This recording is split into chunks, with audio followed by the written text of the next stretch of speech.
Assalamualaikum warahmatullahi wabarakatuh. Berikut adalah presentasi yang kami kelompok 6 buat terkait tugas sistem perumahan di Kelurahan Sukamanah, Bandung.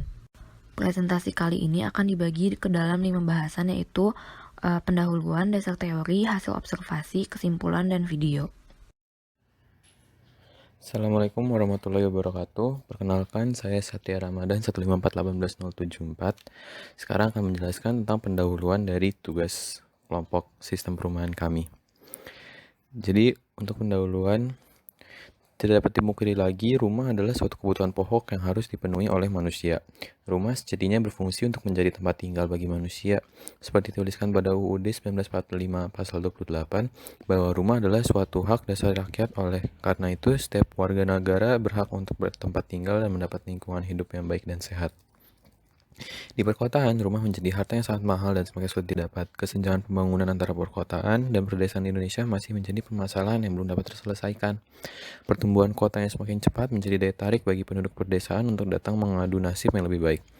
Hal tersebut memicu permasalahan baru. Urbanisasi secara besar-besaran terjadi hingga kepadatan penduduk membeludak.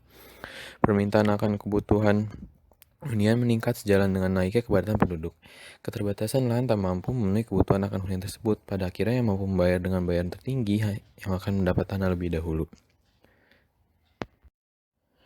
Masyarakat berpenghasilan rendah atau MBR harus mencari hunian yang sesuai dengan pendapatannya. Keterbatasan lahan menuntut mereka untuk tinggal di permukiman kumuh atau slum area. Masalah permukiman kumuh dapat diatasi dengan peningkatan kualitas kawasannya. Peningkatan kualitas kawasan ini dapat dilakukan dengan peningkatan penghidupan dari masyarakatnya. Chambers dan Conway dalam Sustainable Rural Livelihoods, dalam bukunya yang berjudul Practical Concepts for the 21st Century, memaknai livelihood sebagai orang-orang dengan kemampuan dan cara hidup mereka yang di dalamnya termasuk juga makanan, pendapatan, dan aset. Kondisi geografis kota Bandung yang didominasi pegunungan rentan akan permasalahan sosial, salah satunya kawasan kumuh. Penelitian yang dilaksanakan bertujuan untuk mengetahui kondisi perumahan masyarakat berpenghasilan rendah di Kelurahan Kebonjati, Kecamatan Andir, Bandung, Jawa Barat. Berikut akan menjelaskan tentang rumusan masalah dan tujuan dari tugas kami. Berdasarkan latar belakang yang telah dipaparkan, maka dapat dirumuskan permasalahan sebagai berikut. Yang pertama, bagaimana kondisi perumahan di Kelurahan Sukamanah. Yang kedua, bagaimana penghidupan masyarakat di kawasan perumahan berkepadatan tinggi di Jalan Sukamanah. Dan juga tujuan dari penelitian itu adalah yang pertama, mengetahui kondisi perumahan di daerah Sukamanah dan juga mengetahui penghidupan masyarakat di kawasan perumahan berkepadatan tinggi di Jalan Sukamanah. Untuk ruang lingkup wilayah yang menjadi pengambilan data pada penelitian ini adalah RT 02 Jalan Sukamanah, Kelurahan Kebonjati, Kecamatan Andir, Bandung, Jawa Barat. Terdapat 3 rumah yang dikunjungi dan dilakukan wawancara guna mengambil data. Penelitian yang dilakukan ini dilaksanakan pada tanggal 1 Februari tahun 2020. Untuk metodologi penelitian, metode yang dilakukan pada penelitian ini adalah metode pengumpulan data secara primer, yaitu metode pengumpulan data ini dilakukan dengan mengambil data dari melaksanakan wawancara secara langsung kepada penghuni rumah yang menjadi target penelitian. Saya Sheila, 154-18016, menjelaskan tentang dasar teori mengenai Sustainable Livelihood.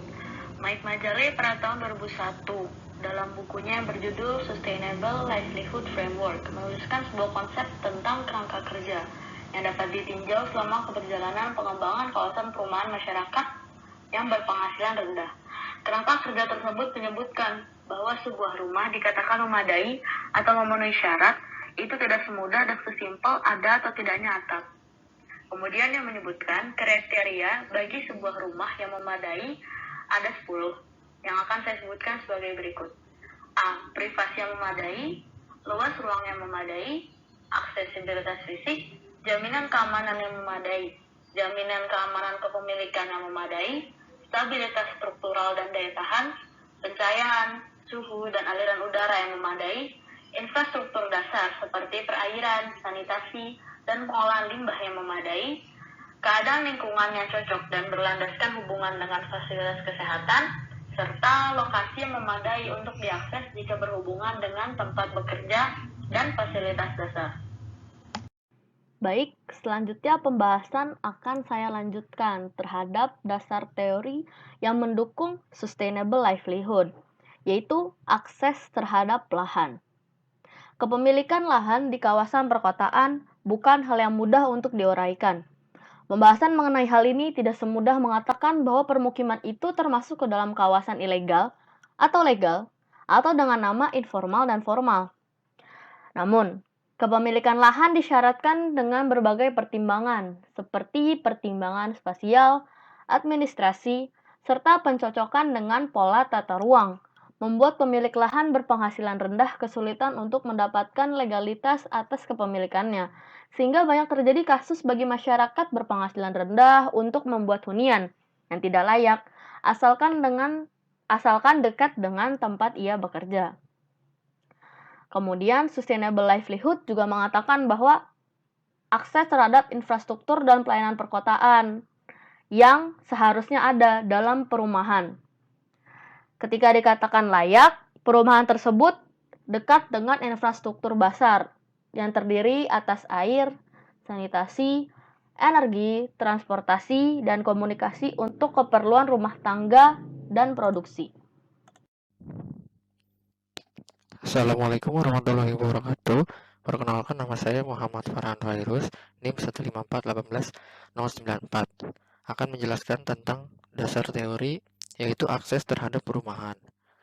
Jadi, setiap orang memiliki 3 jenis kebutuhan pokok, yaitu sandang, pangan, dan papan untuk keberlangsungan hidupnya. Rumah merupakan salah satu kebutuhan pokok seseorang. Menurut Undang-Undang Nomor 1 Tahun 2011, rumah diartikan bangunan gedung yang berfungsi sebagai tempat tinggal yang layak huni, sarana pembinaan keluarga, cerminan harkat dan martabat penghuninya serta aset bagi pemiliknya. Seiring dengan bertambahnya waktu, populasi semakin meningkat menyebabkan kebutuhan akan hunian bagi penduduk semakin tinggi. Lalu, banyak faktor dalam pemilihan lokasi tempat tinggal. Orang-orang yang hidup di kota akan cenderung memilih tempat tinggal di pinggir kota karena lahan di pusat kota harganya yang meningkat. Namun, masyarakat berpendapatan rendah akan cenderung tinggal di pusat kota sehingga jarak menuju tempat bekerjanya tidak jauh. Lalu ada pemilihan tempat tinggal yang dipengaruhi oleh beberapa faktor, yaitu yang pertama ada lokasi. Pemilihan lokasi tempat tinggal biasanya dipengaruhi oleh faktor lokasi. Pemilihan lokasi pun beragam tergantung dengan tingkat pendapatan seseorang. Seperti yang telah disebutkan di atas, masyarakat yang berpendapatan rendah akan memiliki tempat yang dekat dengan tempat kerjanya. Hal ini dipengaruhi oleh faktor transport cost, yang apabila tempat tinggal semakin jauh dari tempat kerja, maka transport cost juga akan meningkat. Lalu yang kedua ada kepemilikan. Kepemilikan menjadi salah satu faktor dalam pemilihan tempat tinggal, di mana masyarakat yang tidak memiliki kepemilikan terhadap tanah akan cenderung membangun rumah dimanapun ada tanah kosong, seperti contohnya di dekat sungai. Yang ketiga ada kenyamanan dan keamanan. Dalam memilih lokasi tempat tinggal, kenyamanan dan keamanan akan menjadi salah satu faktor. Lokasi yang kumuh mungkin tidak menjadi tempat yang nyaman untuk beberapa orang, tetapi ada juga yang merasa tidak masalah untuk tinggal di wilayah yang kumuh. Dasar teori yang selanjutnya yaitu akses terhadap perbankan atau finansial. Akses terhadap perbankan atau finansial merupakan salah satu poin yang ada dalam setiap lapisan masyarakat. Akses yang dimaksud di sini merupakan akses keuangan dalam peminjaman kredit guna mendukung biaya sehari-hari, juga biaya pemodalan usaha. Carney menyatakan salah satu jenis aset adalah finance, capital atau modal keuangan. Proyeksinya, biaya usaha dari kredit dan program perbankan lainnya ini akan meningkatkan tingkat aset yang dimiliki sehingga menciptakan penurunan tingkat ketergantungan atau vulnerability. Seminimalnya, akses terhadap layanan finansial ini mampu meringankan masyarakat dan peminjaman yang tidak dijamin kredibilitasnya dan hutang. Perkenalkan, nama saya Nauradin Kasri Talivia, NIM 154181066, yang akan menjelaskan salah satu hasil observasi, yakni sketsa denah kawasan observasi. Gambar berikut merupakan sketsa denah kawasan observasi yang kami lakukan, yang merupakan wilayah penelitian kami, yaitu RT 02 Jalan Sukamanah, Kelurahan Kebonjati, Kecamatan Andir, Bandung, Jawa Barat. Terdapat 3 rumah yang dikunjungi dan dilakukan wawancara guna mengambil data. Untuk keadaan singkatnya, keadaan rumahnya itu dari 3 rumah memiliki luas rumah sekitar 38 meter kuadrat hingga 138 meter kuadrat dengan Lebar jalan di depan rumahnya sekitar 1 meter. Assalamualaikum warahmatullahi wabarakatuh. Perkenalkan, saya Janitra Frida Destia, NIM 154181098. Saya akan menjelaskan hasil observasi kami pada rumah pertama. Jadi rumah pertama ini terletak di Jalan Sukamanah nomor 16, RT 2, RW 8, Kelurahan Kebonjati, Kecamatan Andir, Bandung, Jawa Barat. Pada observasi tersebut, kami berkesempatan untuk mewawancarai narasumber kami yaitu Ibu Karni berusia 60 tahun serta suaminya Pak Kartono yang berusia 63 tahun. Untuk kondisi fisik dan lingkungan pada rumah pertama terletak pada sebidang tanah seluas 35 meter persegi. Dalam tanah tersebut dibangun 2 bangunan yang masing-masingnya dihuni oleh 1 keluarga. Bangunan pertama ditempati oleh keluarga Bu Karni serta suaminya, serta bangunan kedua ditempati oleh keluarga anak Bu Karni serta istri dan kedua anaknya.